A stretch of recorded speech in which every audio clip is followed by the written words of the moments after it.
Hi friends, welcome to our channel. Brahmamudi serial next ఎపిసోడ్లో ఏం జరగబోతోందో ఈ వీడియోలో చూసి తెలుసుకుందాం.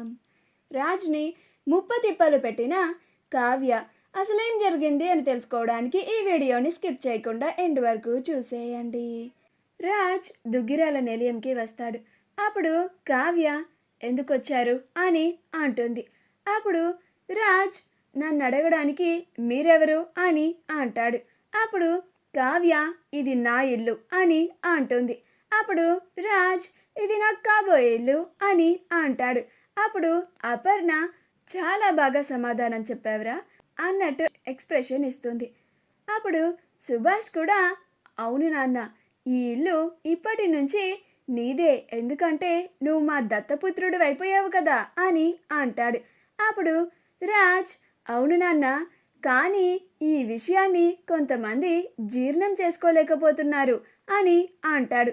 అప్పుడు కావ్య మూతి తిప్పుకుంటూ ఉంటుంది. అప్పుడు ప్రకాశం అన్నయ్య ఇప్పుడు వాడు ఎవరినన్నాడు అని అంటాడు. రుద్రాణినా అని అంటాడు. అప్పుడు సుభాష్ కాదురా, కావ్యనంటున్నాడు. కావ్యకి వాడి ఇంటికి రావడం ఇష్టం లేదు కదా, అందుకని వాడు కావ్యని అంటున్నాడు అని అంటాడు. అప్పుడు ప్రకాశం అవునా అని నవ్వుకుంటూ ఉంటాడు. అప్పుడు కావ్య ఏమంటున్నారు అని అంటుంది. అప్పుడు రాజ్ మిమ్మల్ని అన్నట్టు ఎందుకంత కోపం మీకు? నేను మిమ్మల్ని అన్నాను అనుకుంటున్నారా?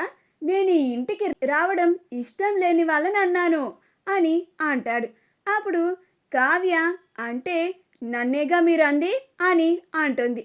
అప్పుడు రాజ్ అంటే నిజంగానే నేను ఈ ఇంటికి రావడం మీకు ఇష్టం లేదా అని అంటాడు. అప్పుడు కావ్య అవును ఇష్టం లేదు అని అంటుంది. అప్పుడు రాజ్ అయినా నా ఇంటికి నేను వచ్చినప్పుడు నాకు మీ పర్మిషన్ ఎందుకు అని అంటాడు. అప్పుడు కావ్య ఆశ్చర్యపోతుంది. అపర్ణ కూడా నవ్వుకుంటూ ఉంటుంది. ఇందిరాదేవి అది ఇప్పుడు నువ్వు నా మనవడు అనిపించుకున్నావురా అని అంటుంది. అప్పుడు రాజ్ థ్యాంక్స్ నానమ్మ అని అంటాడు. అలా రాజ్ అమ్మా నాకు ఆకలేస్తోంది అని అంటాడు. అప్పుడు అపర్ణ రా నాన్న, అసలే నువ్వు ఆ యామిని నుండి తప్పించుకొని చాలా కష్టపడి వచ్చావు. నీకు ఆ యామిని ఉదయం టిఫిన్ కూడా పెట్టిందో లేదో, నిన్న రాత్రి కూడా సరిగ్గా భోజనం చేశావో లేవో. రా నాన్న, నీకోసం నేను ప్రేమగా పూరీ చేశాను, పెసరట్టు ఉప్మా చేశాను, బోండాలు వేశాను అని చెప్తూ ఉంటుంది. అప్పుడు ధాన్యలక్ష్మి నాన్న రామ్, నేను నీకోసం గారెలు కూడా వేశాను, రారా అని ధాన్యలక్ష్మి అపర్ణలు ఇద్దరూ కలిసి రాజ్ని తీసుకెళ్తారు. రాజ్ డైనింగ్ టేబుల్ దగ్గర కూర్చొని తింటూ ఉంటాడు. అప్పుడు అందరూ ఒక్కొక్కలుగా ఒక్కొక్క ఐటెంని పెడుతూ ఉంటారు. రాజ్కి వాళ్ళు చూపిస్తున్న ప్రేమకి సగం కడుపు నిండిపోతుంది. ఇంకా అందరూ ప్రేమగా ఒక్కొక్క ఐటెం నాన్న తిను తిను రామ్ తిను అని ఒక్కొక్క ఐటెం పెట్టేసరికి రాజ్ తినలేకపోయినా వాళ్ళు చూయిస్తున్న ప్రేమకి చాలా బలవంతంగా తింటూ ఉంటాడు. అలా ఇబ్బంది పడుతూ ఉంటాడు. అది గమనించి కావ్య మీరు తినలేకపోతే ఎందుకండి అంత బలవంతంగా తింటున్నారు? తర్వాత మీరే ఇబ్బంది పడతారు, మీ ఇష్టం అని అంటుంది. అప్పుడు రామ్ ఏం పర్వాలేదు, వీళ్ళంతా నా కోసం ఇంత ప్రేమగా చేశారు కదా, అందుకనే నేను వీళ్ళ కోసం తింటాను అని అంటాడు. అయినా ఇందులో మీకొచ్చిన అభ్యంతరం ఏముంది అని అంటాడు.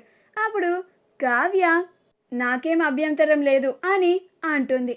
అప్పుడు రాజ్ లేదు లేదు, ఇది ఈ ఫుడ్ని నేను ఎక్కువ తినేసిన తర్వాత నేను ఎక్కడ బాధపడతాను అని మీరు నా గురించి ఆలోచిస్తున్నారు కదూ, అందుకే ఇలా చెప్తున్నారు కదూ అని అంటాడు.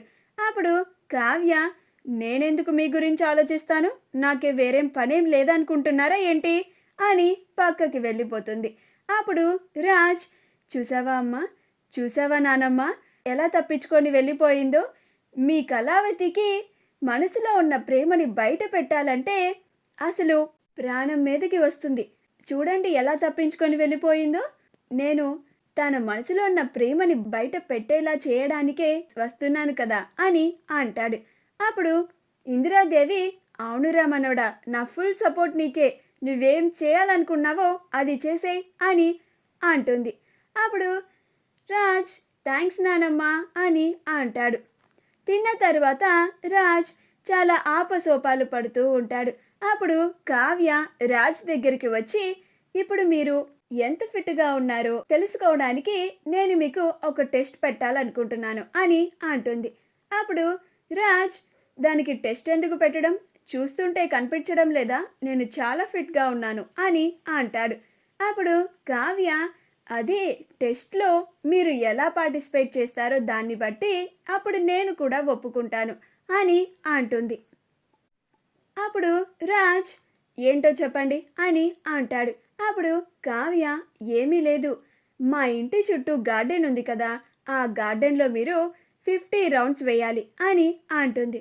అప్పుడు రాజ్, అమ్మో 50 రౌండ్సా, ఇప్పుడే చాలా ఫుల్గా తిన్నాను, ఇప్పుడు 50 రౌండ్స్ వేయాలంటే చాలా కష్టం, అనవసరంగా కళావతి గారి ముందు బిల్డప్ ఇచ్చేశానే అని అనుకుంటూ ఉంటాడు.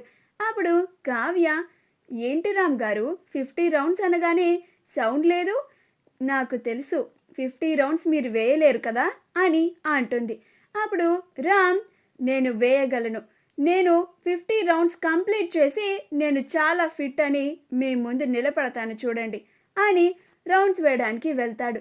అప్పుడు అపర్ణ, పాపం ఎందుకే వాడిని అంతలా ఇబ్బంది పెడుతున్నావు, వాడు ఇప్పుడే చాలా ఫుల్గా తిన్నాడే అని అంటుంది. అప్పుడు కావ్య, మీరు ఆగండి అత్తయ్య అని అంటుంది. అలా రాజ్ గార్డెన్లో రౌండ్స్ వేస్తూ ఉంటాడు. తను నడవలేకపోయినా కానీ బలవంతంగా ఆ టెస్ట్లో ఎలాగైనా గెలవాలి అని పరిగెడుతూ ఉంటాడు. అపర్ణ, ఇందిరాదేవిలు ఇద్దరు రామ్ పరిగెడుతూ ఉంటే కౌంట్ చేస్తూ ఉంటారు. అలా 25 రౌండ్స్ పూర్తవుతాయి. అప్పుడు రామ్ ఇంకా నడవలేకపోతూ ఉంటే అప్పుడు అపర్ణ, నాన్న ఊరుకో నాన్న, ఆ కావ్య ఏదో ఊరికే అంది, నువ్వు దాని మాటలేం పట్టించుకోకు, నువ్వు పైగా ఇప్పుడే కదా తిన్నావు, తిన్న వెంటనే ఇంతలాగా పరిగెడితే నీకు చాలా ఆయాసం వస్తుంది అని అంటుంది. అప్పుడు రామ్, లేదమ్మా నేను పరిగెడతాను, ఆ కళావతి గారికి నేను ఎంత ఫిట్గా ఉన్నానో తెలియాలి, లేకపోతే నాకే ఫిట్గా లేను అని టెస్ట్ పెడుతుందా, టెస్ట్లో నేను పాస్ అయితే తనే ఒప్పుకుంటానంది కదా, నేను ఎలాగైనా ఇందులో గెలవాల్సిందే అని పరిగెడుతూనే ఉంటాడు. అప్పుడు అపర్ణ, ఇందిరాదేవిలు ఇద్దరు కౌంట్ చేస్తూ ఉంటారు. మా వీడియో కనుక మీకు నచ్చినట్లయితే లైక్ చేయండి, షేర్ చేయండి, మా ఛానల్ని సబ్స్క్రైబ్ చేసుకోండి, పక్కనే ఉన్న బెల్ ఐకాన్ని క్లిక్ చేయడం మాత్రం మర్చిపోకండి.